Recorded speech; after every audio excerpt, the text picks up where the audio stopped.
సొంత గడ్డపై రాజస్థాన్ రాయల్స్ వరుసగా రెండో విజయాన్ని సాధించింది. టాప్ ఆర్డర్ చేతులెత్తేసిన వేళ రియాన్ పరాగ్ 45 బంతుల్లో 84 నాటౌట్ పరుగులు చేసి ఢిల్లీ క్యాపిటల్స్ బౌలర్లందరినీ చిత్తగొట్టాడు. దీంతో ఐపీఎల్ 17వ సీజన్లో మాజీ ఛాంపియన్ రాజస్థాన్ రాయల్స్ 12 పరుగుల తేడాతో ఢిల్లీ క్యాపిటల్స్ పై గెలిచింది.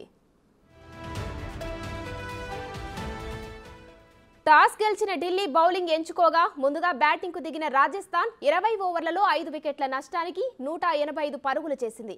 Player of the match Riyan Parag ఒంటి చేత్తో స్కోర్ బోర్డును హోరెత్తించాడు. ఖలీల్, ముఖేష్, నోర్జే, అక్షర్, కుల్దీప్ తలా ఒక వికెట్ తీశారు. అనంతరం లక్ష్య ఛేదనకు దిగిన ఢిల్లీ క్యాపిటల్స్ 20 ఓవర్లలో 5 వికెట్ల నష్టానికి 173 పరుగులు చేసి ఓడింది.